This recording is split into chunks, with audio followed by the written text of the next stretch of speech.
gosto é de ver esses meninos, né? Irmãos, hoje nós vamos chegando ao fim da nossa série Dilúvio da Graça.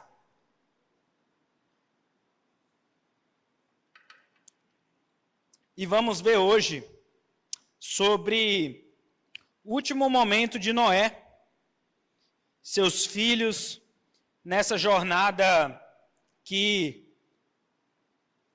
começamos desde janeiro e estamos caminhando hoje para o fim. Semana que vem nós temos nosso retiro de carnaval, então lá o tema é outro, a proposta é outra, e depois quando nós voltarmos do retiro de carnaval, aí eu vou botar um seminarista desse para pregar, porque eu estou desde primeiro domingo de janeiro pregando sem parar, né? Domingo de manhã, domingo de noite, aí eu vou descansar um pouco, e eu quero ouvir esses meninos também pregando, para a gente poder avaliar eles, né? Também a vida não é só flor, né? Tá bom? Vamos lá abrir nossas Bíblias em Gênesis capítulo 9, versículo 20.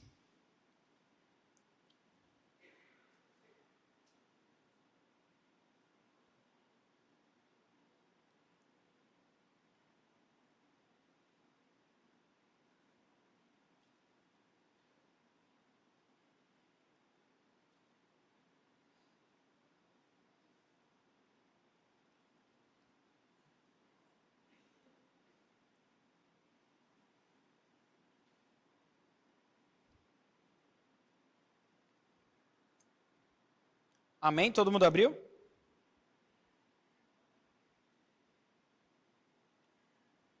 A vida do crente não é fácil. Eu mudei o título do meu sermão e não salvei. Aí agora tem que mudar em cima da hora. Hoje nós vamos ver esse título, Meu Consolador Vive. Vamos lá? Sendo Noé lavrador, passou a plantar uma vinha. Bebendo do vinho, embriagou-se e se pôs nu dentro de sua tenda. Cã, pai de Canaã, vendo a nudez do pai, fê-lo saber, fora a seus dois irmãos. Então, Sem e Jafé tomaram uma capa, puseram-na sobre os próprios ombros de ambos, e andando de costas, rostos desviados, cobriram a nudez do pai, sem que a visse.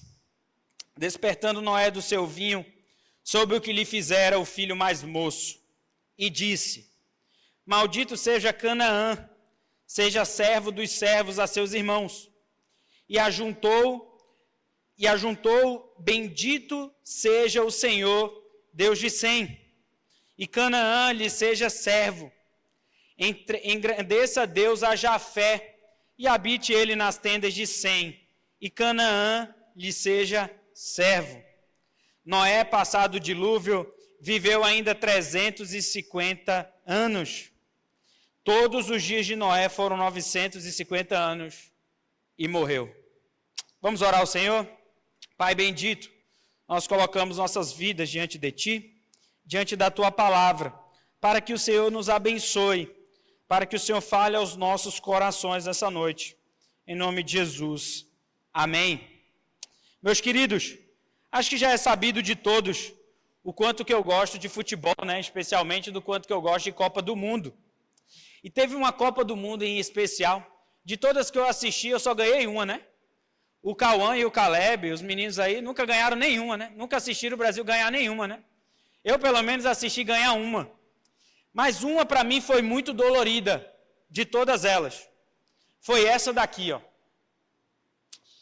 2010, quartas de final da Copa do Mundo na África do Sul, na cidade de Port Elizabeth, no estádio Nelson Mandela. O Brasil começa um jogo espetacular. Aos 10 minutos, está aí, né? Robinho faz um gol espetacular, lindo, abre o jogo, e o Brasil sai do primeiro tempo do jogo. Cara, quando terminou o primeiro tempo de jogo, eu falei, não, puxa a semi, que a gente já está dentro, nem tem preocupação. E eu sempre fui muito fã do Kaká, né?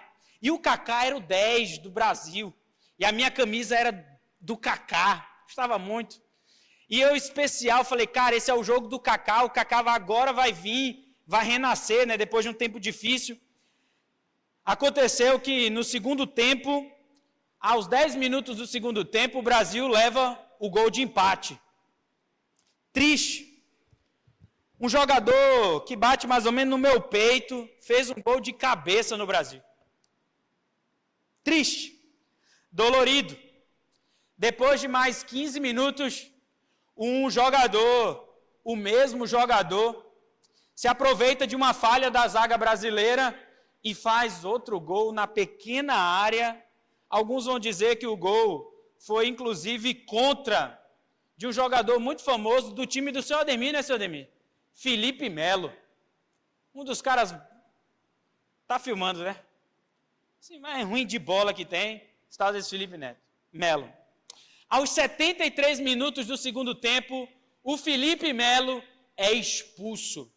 E as chances do Brasil vai diminuindo, e eu ficava olhando para aquilo e falava assim, não é possível que aquele time que tinha tudo para ganhar no primeiro tempo, estava super bem, chega agora no segundo tempo e está desse jeito. Faltando 5 minutos para acabar o jogo, o Kaká chuta uma bola, aquela bola ia no ângulo, e o goleiro da Holanda, chamado Stekelenburg, fez a melhor defesa do campeonato e ganhou a defesa mais bonita da Copa do Mundo. E o Brasil saiu das quartas de final. E tristeza no meu coração. Naquela época eu chorava, viu, Edmilson? Chorava. Quando eu falo para os irmãos que de saber que a próxima Copa será, a final será no horário do culto, eu já fico pensativo e triste. Mas eu me penso o seguinte, nem sempre começar alguma coisa bem significa que terminará bem. A história de Noé começa muito bem. Ele começa tendo fé em algo inacreditável, de que do nada um dilúvio ia aparecer, as águas iriam brotar da terra, tsunamis ia levar todo mundo, e somente quem estivesse dentro daquela arca, num lugar improvável, seria salvo. E ele obedece ao Senhor, cumpre em tudo aquilo que o Senhor tinha falado, ele coloca na sua arca a sua esposa, seus 3 filhos e suas noras, ele coloca os animais, nada falta para ele. Quando chega na hora de sair da arca, a primeira coisa que ele faz é um culto ao Senhor. Chama seus filhos, chama suas noras e louva ao Senhor pelo que Deus fez. Um homem perfeito. E muitas vezes as nossas professoras de escola dominical, de culto infantil, viu, tia Saruê? Olha para a gente e fala, nós temos que ser como Noé. Não façam isso, por favor. Nós temos que ser como José, também não. Nós temos que ser como Davi, piorou.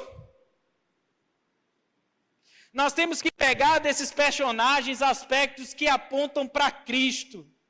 E Noé aponta para Cristo porque ele obedeceu plenamente ao Senhor como Cristo, mas ele não acompanha Cristo porque no final da sua vida ele ruiu, ele caiu, ele se degradou.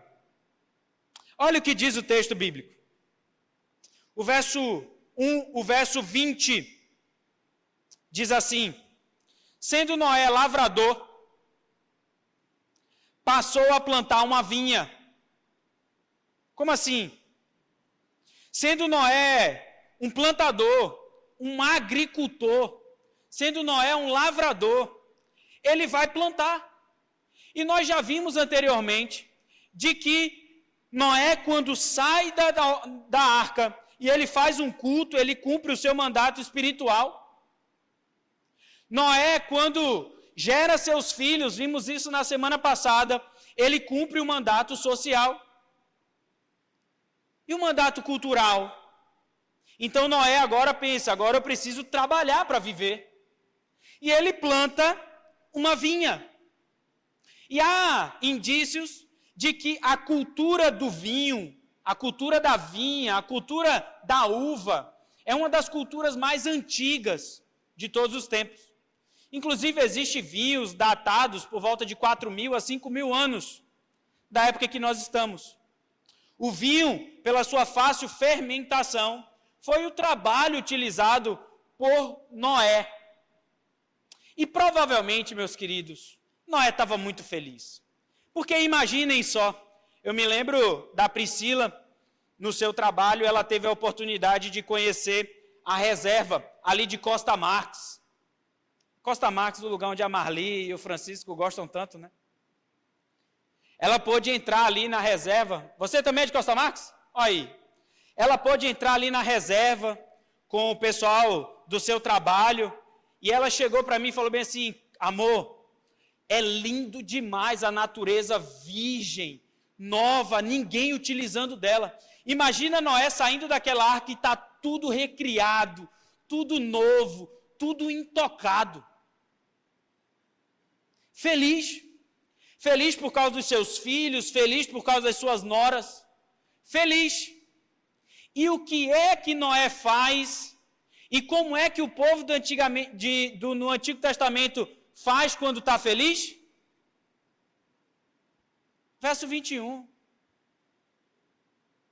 Comemora, celebra. Vocês lembram de Boaz?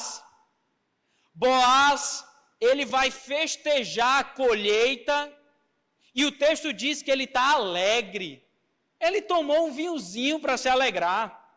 E o texto diz que Noé bebe o vinho, mas ele passa do ponto.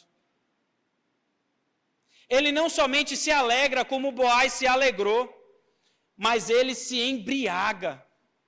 Ele toma demais. Ele excede. A moderação acabou. E o que prova que ele passou por demais da conta, está no próprio verso 21. O que é que acontece com ele? Fica nu. E a nudez, lembra lá do Éden? Quando Adão e Eva tomam ciência do pecado, Deus chama, o que é que Adão e Eva faz? Uma roupa para se cobrir. A nudez é um símbolo de vergonha, é um símbolo de pecado, e é por isso que você usa roupa hoje. Você está cobrindo suas vergonhas. Portanto, ele está nu, só que ele está nu onde? Dentro da sua casa. Olha o que a gente leva para dentro da nossa casa. A gente leva pecado, a gente leva... Cauã falou computador. A gente leva embriaguez, a gente leva uma série de coisas para dentro da nossa casa que não deveriam estar na nossa casa. E Noé se embriaga. Só que quando chega nesse momento, aparece um de seus filhos, chamado Cã.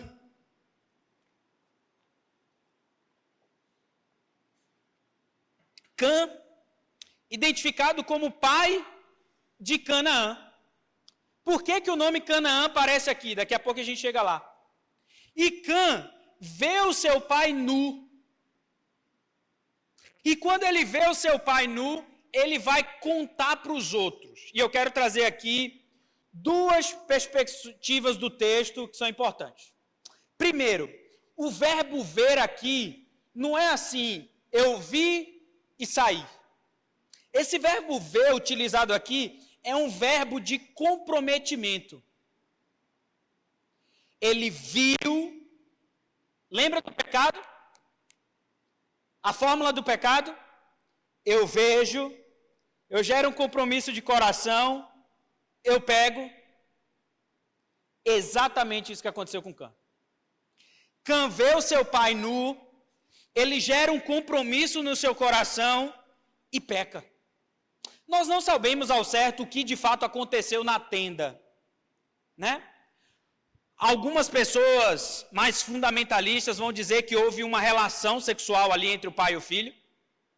O texto não aponta para isso e não há nenhuma característica para isso. Mas o verbo ver traz a ideia de que ele viu o seu pai nu e ele gerou um compromisso com isso.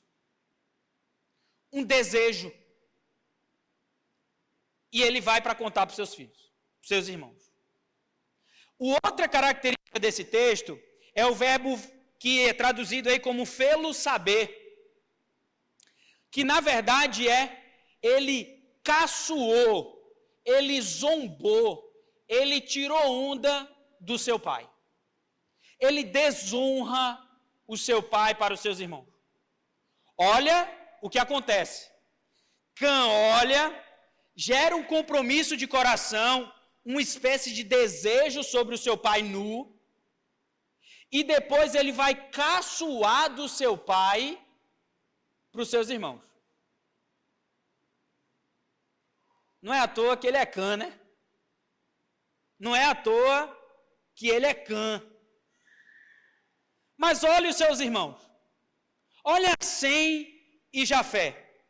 Então Sem e Jafé tomaram uma capa, puseram-na sobre os próprios os ombros de ambos, e de costas, para não olhar para o seu pai, com seus rostos desviados, foram lá cobrir o seu pai. Olha, um sai para caçoar, para zoar, para zombar do pai, o outro vai para cuidar do pai. O outro vê o pai numa situação de vulnerabilidade ali, de embriaguez, e cuida do pai. O outro tira a onda do pai. Não é à toa que esses que cuidam do pai, o nome é Sem e Jafé. Só que isso, irmãos, tem um preço caro. E olha o que acontece com esses filhos de Noé. Existe uma maldição e uma bênção agora. Quando Noé desperta do seu sono divino, ele ouve, e o texto não fala quem falou para ele, o que aconteceu. Especialmente com seu filho mais moço. Vamos lembrar? Sem, Cã e Jafé. Sem, Cã e Jafé. O que que Cã fez e o que vai acontecer com ele? Vamos lá para a maldição de Cã? E disse: maldito seja Canaã, seja servo dos servos a seus irmãos. Espera aí, tem alguma coisa errada. Acabamos de ler que a maldição foi sobre Cã, não foi sobre Cã. No texto da semana passada, nós vimos que Deus, quando eles saem da arca, no verso 1 do capítulo 9, diz que Deus abençoou Noé, sua esposa, seus filhos, Sem, Cã e Jafé. Já havia uma bênção sobre Sem, Cã e Jafé, mas não havia uma bênção sobre Canaã. E agora, Moisés diz, olha, Noé olha para o seu filho Cã e fala, maldito seja Canaã, seja servo dos servos a seus irmãos. Vamos ver por que ele foi maldito? E essa é uma parte muito interessante da Bíblia, porque a gente muitas vezes não presta atenção em uns detalhes. Olha que interessante. Vamos ver quem são os filhos de Cã?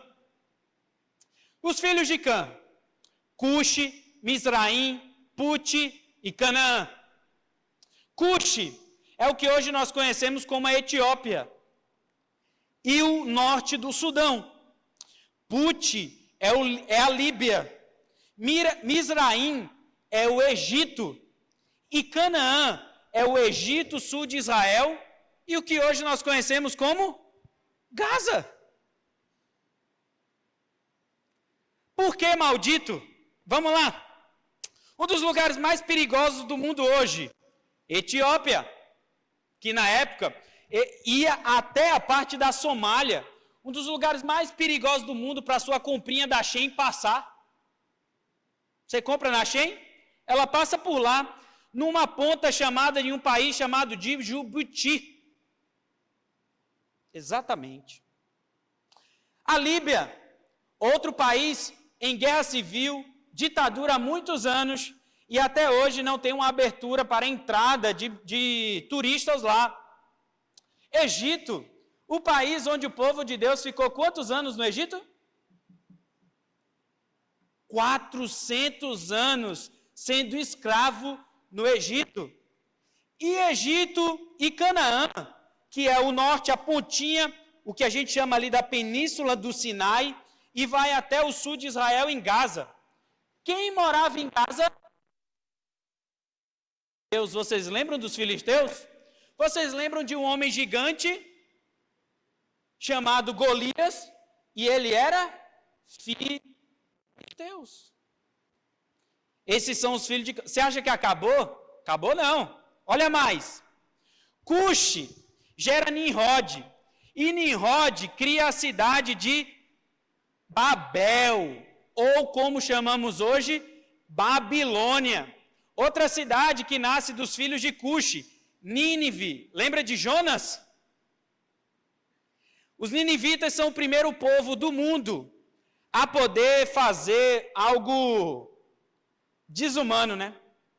Pegar um pedaço de madeira e colocar no orifício masculino do ser humano e sair pela boca. Isso mesmo, os ninivitas. E depois, nós temos os assírios, que anos mais tarde, o povo de Deus, ele é também escravo desse povo no exílio assírio.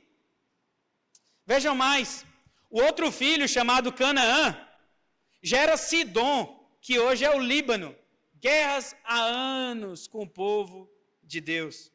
E os limites dos cananeus vai desde Sidom, indo para Gerá até Gaza. E olha as duas cidades que vêm de Canaã: Sodoma e Gomorra. Está vendo? A maldição onde chega? Todas essas informações, meus irmãos, estão no capítulo 10 aí de Gênesis, quando ele vai falar os filhos de Noé. E aqui, por causa disso, há uma expectativa, há uma possibilidade de que a visão de Cã para com o seu pai tenha gerado ali o compromisso da homossexualidade. E o que acontecia em Sodoma e Gomorra? A homossexualidade era um dos grandes pecados de Sodoma e Gomorra.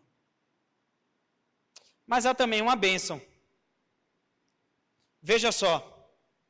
E ajuntou, e esse verbo aqui é e disse, né, também. Bendito seja o Senhor, Deus de Sem, e Canaã será o seu servo. Que tem de tanta bênção assim Sem? Olha quem Sem gera, e você precisa olhar o capítulo 11 de Gênesis. Sem gera Abraão. Gênesis 11, 27. E qual é a bênção sobre Jafé? Olha aí. Engrandeça a Deus a Jafé, e habite ele nas tendas de Sem. Opa! Por que Deus está falando que Jafé tem que habitar dentro da tenda de Sem? Quem são os jefititas? Olha, os gentios. E os filhos dos jafetitas são Gomé, que são os sumérios, Turquia e Armênia. Meseque, Turquia e Itália. Madai, os medos e o noroeste do Irã. Javã, a Grécia, que compunha os atenienses, os macedônios. Os Askenaz, que foi para o Irã e para a Turquia. Quintim e Elisá foram morar no Chipre. Dodanim foi morar nas ilhas gregas de Santorini. E Tarsis foi morar no Mar Egeu e na Cilícia.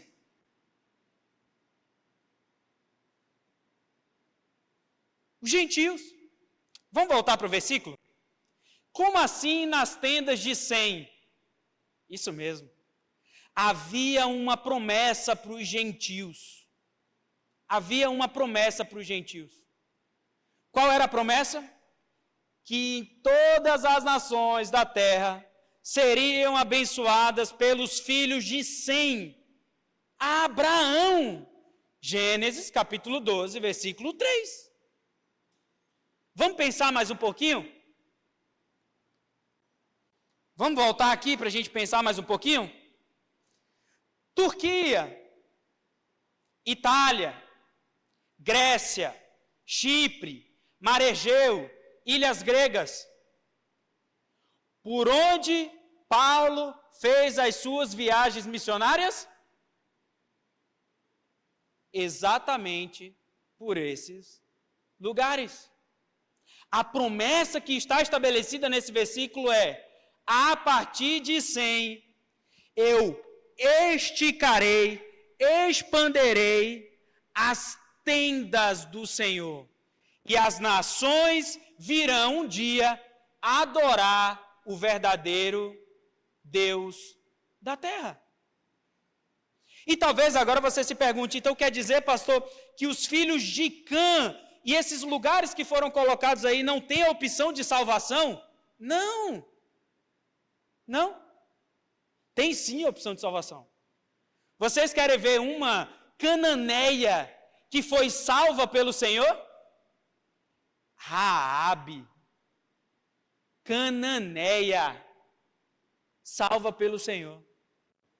Vejam só, até aqueles que são da linhagem de Cã, a linhagem de Satanás, a linhagem do pecado, a linhagem do mal, até esses que se arrependerem dos seus pecados, se converterem ao Senhor e declararem o Senhor Jesus como seu único e suficiente Salvador, serão salvos. E hoje nós temos isso claramente quando sabemos que existe uma igreja presbiteriana com mais de 500 mil membros no Egito. A promessa missiológica é: todos os povos me adorarão e confessarão quem é o Deus de Israel. Portanto, a ideia aqui é que a partir de Sem, a partir de Abraão, a partir da igreja, todo mundo conheça quem é o Senhor. Só que, irmãos, pecado tem consequência. Qual é o salário do pecado? A morte. E o que acontece com o nosso querido Noé? Noé, passado o dilúvio, viveu ainda 350 anos. Há a possibilidade de que Noé viveu pouco tempo com Abraão. Entretanto, todos os dias de Noé foram 950 anos. E o que aconteceu com Noé?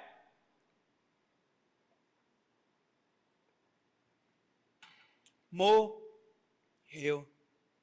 Irmãos, desde lá até hoje, o salário do pecado continua sendo a morte. E o que é a morte? É a separação do homem de Deus. Toda vez que pecamos, a gente se afasta do Senhor. Mas todas as vezes que recorremos ao sangue do Senhor Jesus, como vimos hoje de manhã, a inimizade é desfeita e é gerada uma amizade novamente no Senhor Jesus. Então, agora vai dar para a gente entender melhor. Vamos lá? Primeiro, trabalhe. Cauã, Ítalo, Caleb, Cauã, Vitor, Davi, Giovana, Samuel, João Daniel. Estudem. Estudem. Trabalhem. Se esforcem. Não tem o que fazer. Deus nos dá a Ele para adorar, a família para cuidar e o trabalho para gerar riqueza. E essas três coisas juntas complementam o coração do homem. Vejam só o que diz o Salmo 128, 2. Do trabalho de tuas mãos comerás, feliz serás, e tudo te irá bem. Esses dias eu estava lá na casa do meu sogro, e aí o meu cunhado lá jogou na loteria. E a loteria estava em 60 milhões, né? E aí qual é a conversa quando a loteria está em 60 milhões, né? Qual é a conversa? O que é que você faria, né? Tal, não sei o quê. Aí já começou e era-me embora daqui, eu ia não sei para onde, aquela conversa toda, né? E eu calado. Minha esposa amada, querida, primeira coisa que eu fazia era pedir demissão do meu trabalho. Um amor danado pelo trabalho dela. Meu Deus do céu. E eu quietinho, né? Falei nada. Aí, Edmilson, escuta essa. O meu cunhado favorito, aquele que bota a gente vive botando a gente em enrascada, falou para mim: e tu? Se tu ganhasse, tu dava o dízimo? Ó. Aí eu, na hora, igreja para sempre, a igreja nunca mais ia. Os 9 mil que a gente está precisando para a construção estava resolvido. Esse terreno aí, eu ia chegar para um homem que está fazendo show para a gente, para vender para a gente. Ia falar para ele: quanto é? 450? Tá pouco, bote mais. Falar assim.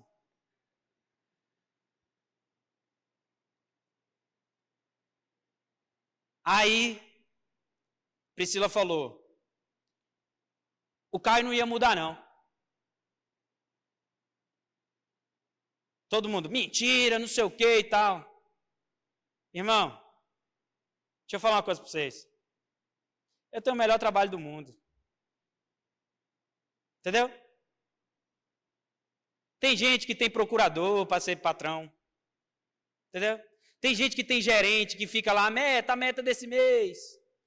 Tem gente que tem coragem de ser empregado do Heliomax. O Rodrigo gosta tanto que foi, voltou, está lá. Meu querido, não tem nada melhor do que Deus ser o nosso patrão. Entendeu? A gente vive sob a palavra de Deus. Não é sobre o dinheiro que a gente ganha na loteria, não. Não vamos ganhar mesmo. E se você ganhar, você deu o dízimo, eu vou disciplinar você ainda. Não é, Edmilson? Entendeu? Porque para ganhar o dinheiro é com o suor do trabalho, não é dinheiro fácil, não. Entendeu? Se eu ganhasse na loteria, eu ia ser disciplinado, mas depois volto, né, Edmilson? Ó, os irmãos. Meu cunhado falou isso para mim. Meu cunhado, difícil. Meu querido, vocês, jovens, crianças, entendam uma coisa: trabalho é bênção de Deus. Trabalhem mesmo, ralem mesmo, vocês seminaristas, estuda mesmo, se esforça mesmo. Olha o que diz o Salmo 128. Feliz serás. E eu sou o homem mais feliz desse mundo. Entendeu? Eu já falei isso aqui na igreja e vou repetir. Eu tenho a sorte, que pouco de vocês têm, de fazer o que ama. Entendeu? A maioria de vocês, minha mãe mesmo, passou 27 anos trabalhando na Caixa Econômica, para depois de 27 anos trabalhar com o que ama agora. Não é todo mundo que tem isso, não. Porque a vida adulta, deixa eu explicar uma coisa para vocês, a vida adulta ensina uma coisa para a gente, que a gente tem que pagar os boletos. A gente feliz ou não, boleto tira férias, irmãos? Duvido, tira não. Vocês já ensinaram isso para ele, né? Certeza, isso aí vocês. Edmilson com certeza já ensinou. Trabalhe. Segunda aplicação, moderação. Em nenhum lugar na Bíblia fala que você não pode tomar um vinhozinho. Pelo contrário. Pelo contrário. Entendeu? Você pega as dietas lá do Antigo Testamento, Êxodo, você pega em Levítico, você pega em Deuteronômio, está lá. Você tem nos Salmos, você tem no Provérbio, está lá. E a moderação? Trabalhe com moderação. Porque você tem família para cuidar. E você tem um Deus para adorar no domingo. Entendeu? A vida do crente é feita de moderação. Veja só esse texto bíblico. Olha o que o Paulo diz sobre os crentes. Seja a vossa moderação conhecida de todos os moderados. Entendeu? Vejam só. O homem ficou feliz demais. Perdeu a moderação. O que aconteceu? Se embriagou. Aí tem gente que fica triste demais. Aí perde a moderação. Aí o que acontece? Se afunda em depressão. Tá vendo como é? Aí tem gente que trabalha demais. Aí o casamento afunda. Sem moderação. Tá vendo como é? Como diz o filósofo, meu pai, meu filho, tudo nessa vida é um equilíbrio. Trabalhem muito, estudem muito, se desenvolvam muito, produzam muito, mas cuidado para isso não ser um Deus no teu coração. E você achar que você só é feliz por causa do seu trabalho. Aí eu cresci, não sei se isso aconteceu com você, mas eu cresci assim. O que você vai ser quando você crescer? Aí eu falava, piloto de avião. Aí depois eu mudei para médico. Depois eu queria ser a polícia. Olha onde eu estou hoje. Meu sonho era ser policial federal. Achava o máximo aquele distintivo, né? Eu fico vendo o distintivo da Priscila, eu acho tão lindo. Meu Deus. Onde eu estou? Meu querido, moderação. Tá vendo? Melhor coisa que tem é quando você conhece um crente e ele não é marcado porque trabalha demais. Ele não é marcado porque ele é excessivo demais nos seus relacionamentos. E ele não é marcado também porque ele só vive na igreja. Bom é quando a gente encontra o crente e fala assim, pô, olha, família bem estruturada, não é rico, mas está ali bem, Deus tem mantido, tem sustentado. E o irmão está ali, ó, firme na casa do Senhor. Ah, como é bom ouvir isso. Próximo. Aos meninos, Davi, João Daniel, os meninos daqui. Vocês conseguem ler o que está escrito ali? O que é que está ali? Orem. Já pensei que eu tinha escrevido errado. Honrem seus pais. Obedeça seu pai. Entendeu? Vocês, quando o papai de vocês disser bem assim, não faça não, Davi. Entendeu? Quando a mamãe falar, olha, não é para fazer tal coisa, não faça não. Respeite seu pai. E normalmente, quando a gente fala em honrar os pais, a gente só pensa nos pequenininhos, né? E você que está mais velhinho, está cuidando do papai e da mamãe? Que está velhinho? Você que é jovem e acha que sabe das coisas, que esse é o problema de jovem, né? Jovem acha que sabe de tudo. Está ouvindo os conselhos de papai e mamãe? Honrar ao pai e à mãe não é só para criança, não. É para adulto também. Olha o que diz a palavra do Senhor. Honra teu pai e tua mãe, para que se prolongue os teus dias na terra, que o Senhor teu Deus te dá. honre. E você que não está vindo na quinta-feira, nós falamos disso semana passada. Falamos como que as viúvas, as idosas da igreja precisam ser cuidadas pelos seus filhos. E a igreja só toma o cuidado dos seus idosos na falta dos seus filhos. Aprendemos isso lá em 1 Timóteo, capítulo 5. Próxima aplicação. Cuidado, olhinho, que vê.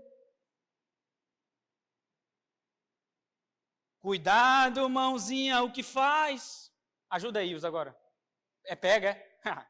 Eu, como bom cantor que sou, né? Meu irmão, esse negócio aqui é perigoso. Olha só o que o apóstolo diz sobre os olhos. A candeia do corpo são os olhos, de sorte que, se os teus olhos forem bons, todo o teu corpo terá luz. Se, porém, os teus olhos forem maus, o teu corpo será tenebroso. Se, portanto, a luz que em ti há são trevas, grandes serão tais trevas. Sabe o que o apóstolo está dizendo? E eu gosto muito disso do evangelho, sabia? Porque o evangelho é demais. O evangelho não é sobre comportamento, o evangelho é sobre coração. Esse texto está dizendo o seguinte, que você olha as coisas, você toma compromisso das coisas, pelo que está aqui, ó. Sabe por que Cã olhou daquele jeito para o seu pai? Porque o pecado estava aqui, ó, dentro do coração dele.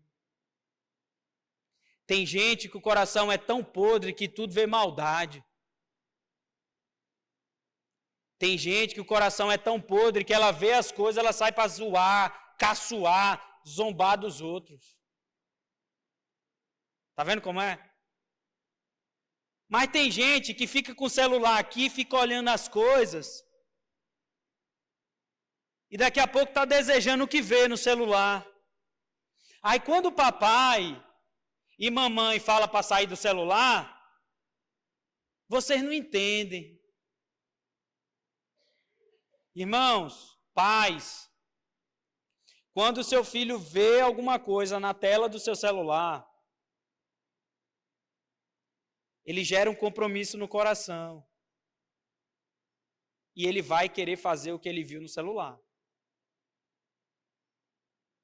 Diferente de nós, que somos adultos e temos um pouquinho mais de autocontrole, e sabemos discernir mais ou menos o que pode e o que não pode, as crianças não. As crianças não. E vocês sabem que o algoritmo mostra qualquer coisa ali. E pode aparecer algumas cenas que você não quer que seus filhos assistam. Cuidado. Você, marido, cuidado, olhinho, o que vê. Você, esposa, cuidado, olhinho, o que vê. As últimas pesquisas sobre pornografia indicam que está quase parelho a quantidade de homens e mulheres usufruindo de pornografia. Você assiste a pornografia e reclama do marido. Você assiste a pornografia e reclama da esposa. Cuidado, olhinho, o que vê. E cuidado em como o olhinho vê. Cuidado. Próxima aplicação. Uma aplicação missiológica, né? Não podia faltar, né? A partir dos semitas, em Abraão, os gentios e todos os povos seriam alcançados. Faltou um N aí. Hoje isso é feito pelos descendentes espirituais de Abraão. Quem são os descendentes espirituais de Abraão? Todo aquele que crê em Cristo Jesus. Os filhos de Jafé, os gentios, foram alcançados por um dos filhos de Abraão, chamado Paulo, chamado Timóteo, chamado João Marcos, chamado os pastores, os evangelistas, os crentes, até chegar no Brasil pelo missionário Ashbel Green Simonton, que trouxe o presbiterianismo para cá, e chegamos aqui hoje, depois de 165 anos, Ademir? 166 anos? Mais ou menos por aí. Irmãos, não existe histórias bíblicas que não apontam para a salvação em Cristo Jesus, dos judeus e dos gentios. Então talvez você chegue para mim hoje e fale assim, pastor, mas Jesus não fez missões transculturais, não foi em outras nações. É claro que nos evangelhos está bem exposto ali que o foco principal de Jesus não era esse, o foco principal de Jesus era reunir os filhos de Israel. Lembra que tinha dividido o reino? As tribos estavam divididas. O princípio era esse, quando reunir aqui a gente expande. Onde reúne isso? Atos capítulo 1 e capítulo 2. Depois que é reunido, o povo sai para pregar o evangelho. Atos capítulo 3, 4, 5, 6, até o final de Atos. Mas vejam só, Jesus teve contato com uma pessoa que não era judia. Uma pessoa. O centurião romano. O nome já diz, ele era romano. E ele procura o Senhor para curar o seu servo. E o Senhor diz para ele, por causa da tua fé, o teu servo está curado. Já apontava que o evangelho chegaria em Roma. Meu querido, assim como o evangelho chegou na tua casa, chegou na tua vida, nós precisamos ainda participar das casas, das pessoas que não chegaram na tenda de 100. Por isso que eu falo tanto de que nós precisamos pregar o evangelho. Por último, Noé morreu. Quem morreu? Noé. Mas vocês sabem o significado do nome de Noé? Não sabem? Vejam só. Pôs-lhe o nome de Noé, dizendo, este nos... Como é? Consolará dos trabalhos e das fadigas que nossas mãos nessa terra, que o Senhor amaldiçoou. Noé é o consolador. Noé é aquele homem que através dele o pecado foi exterminado da terra. E o peso da maldade sai. Só que o que aconteceu com Noé? Ele morreu. Pois é. Noé apontava para o verdadeiro consolador, que diferente de Noé, morreu, mas ele ressuscitou. Vejam só, Noé era consolador por aquele pouco espaço de tempo. E quando Noé morre, parece que a esperança se foi. A esperança não se foi. A nossa esperança nunca se esvai. Porque quem é a nossa esperança? A obra de Cristo na cruz do Calvário. Portanto, olha o que ele diz: vinde a mim, porque eu sou o verdadeiro consolador. Todos que estáis cansados e oprimidos, e eu vos aliviarei. Toma sobre mim o meu jugo, aprendam de mim, porque eu sou manso e humilde de coração, e encontrareis descanso para as vossas almas. Porque o meu jugo é suave e o meu fardo é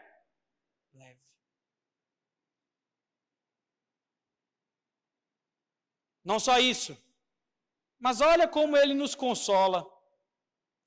E eis que eu estou convosco. Quando? Quando que o nosso Consolador está conosco? Todos os dias. Cadê Noé?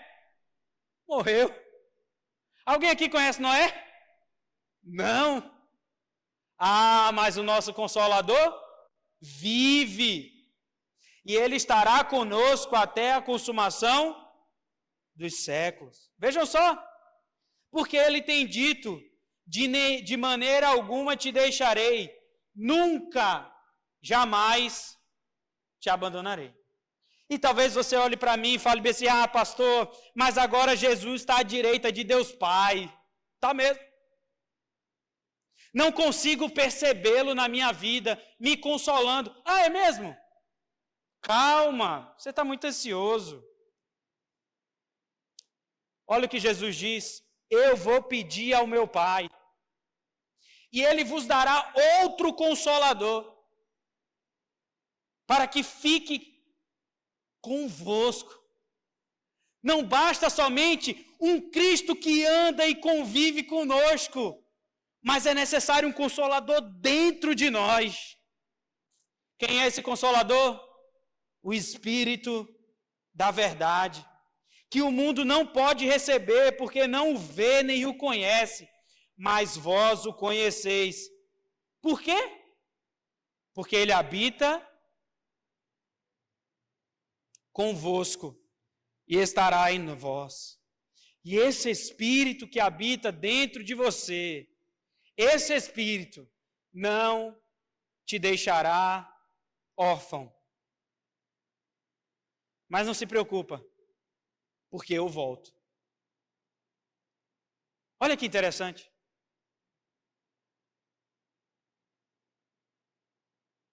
A palavra propõe para a gente, Noé morreu. O consolo acabou. Mas Noé apontava para um consolador perfeito, Cristo Jesus, e o Espírito Santo que habita em nós. E é por isso, meu irmão, você que anda com sua vida espiritual abatida, que anda com a sua vida espiritual capengando, como diz no meu Nordeste, você que vive com a sua vida espiritual meia boca,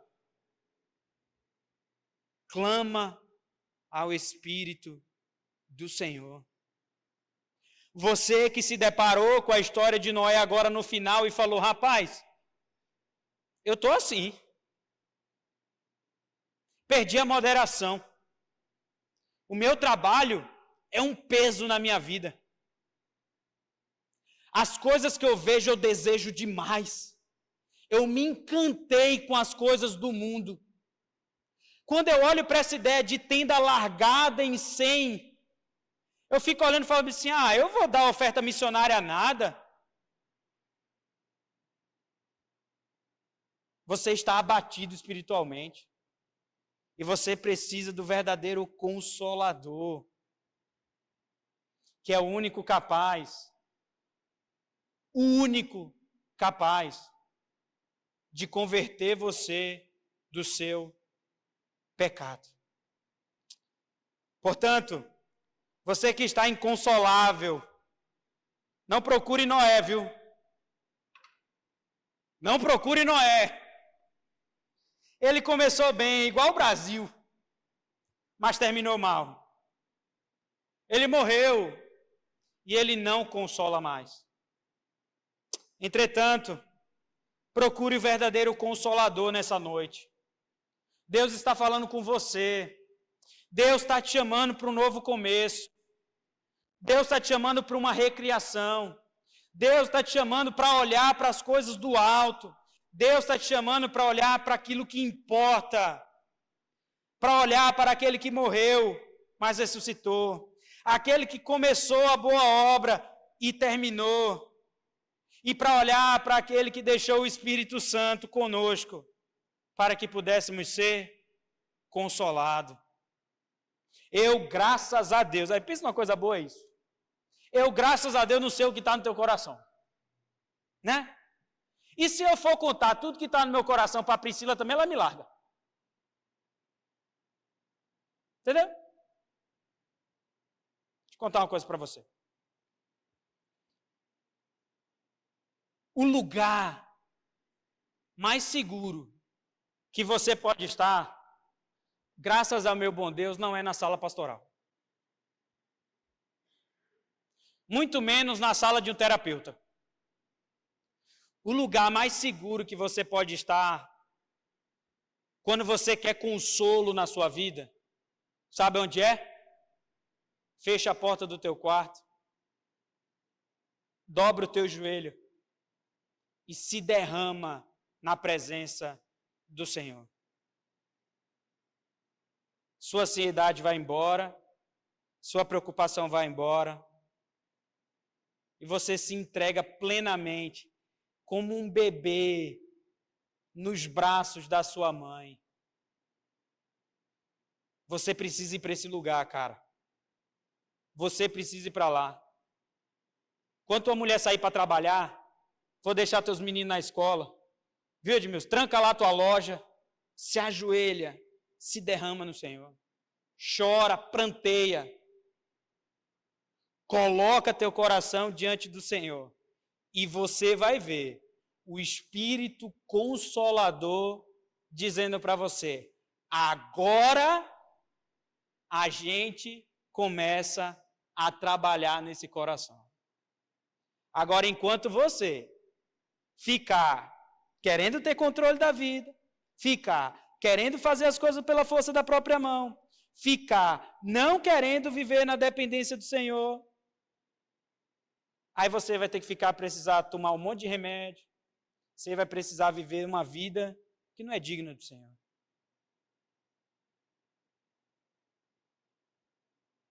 Deixe-se ser consolado pelo Espírito do Senhor. Nós pastores, seminaristas, nós pastores, a gente fica querendo achar uma fórmula para, eu quero fazer a igreja crescer, quero que a igreja seja dinâmica, quero que a igreja... Aí tem um monte de gente aí, enchendo o bolso de dinheiro, vendendo o curso de como fazer uma igreja brilhante, como fazer uma igreja grande, como fazer... E eu me lembro do meu professor do mestrado, falando bem assim, sabe o que é que vocês precisam fazer? Fechar a porta do seu quarto, ajoelhar seu joelho no chão e se derramar no Senhor. Porque não são as técnicas que fazem as coisas. Não são os seus comportamentos que dizem que um é santo e o outro não é. Mas é uma vida de dependência do Espírito Santo do Senhor. Viu, Leon Marcos? Você vai vender mais, se você entender que você tem que depender mais do Senhor. Crente vive assim. O justo viverá pela fé. Abaixe sua cabeça. Vamos orar ao Senhor. Pai bendito, nós colocamos nossas vidas diante de Ti, porque nós não entendemos quão profundo é esse consolo que vem do Senhor. E a gente quer procurar consolo nas coisas desse mundo. Mas eu quero chamar o Senhor, invocar o Senhor, para que o Senhor nos visite nessa noite. Aquele que anda cansado, sobrecarregado. Aquele que olha para o seu casamento e fala, meu Deus, o que está acontecendo? Aquele que olha para os seus filhos e fala, meu Deus, onde eu errei? Aquele que olha para a sua vida profissional e fala, meu Deus, quão incompetente eu sou. Aquele que vive frustrado com as coisas dessa vida. Aquele que vive se comparando um com o outro. Ah, mas o outro tem um carro melhor, o outro ganha mais. Essa pessoa que vive assim sobrecarregada, Mostra o teu consolo. Mostra o teu espírito. Mostra que é só no Senhor em quem podemos descansar. Que o Espírito Santo do Senhor aponte para os nossos pecados e possamos nos converter deles. Todos eles. Que o Senhor nos dê força e coragem para cuidar do nosso olhinho, mas especialmente do nosso coração. Que o Senhor cuide de nós. Em nome de Jesus. Amém e amém.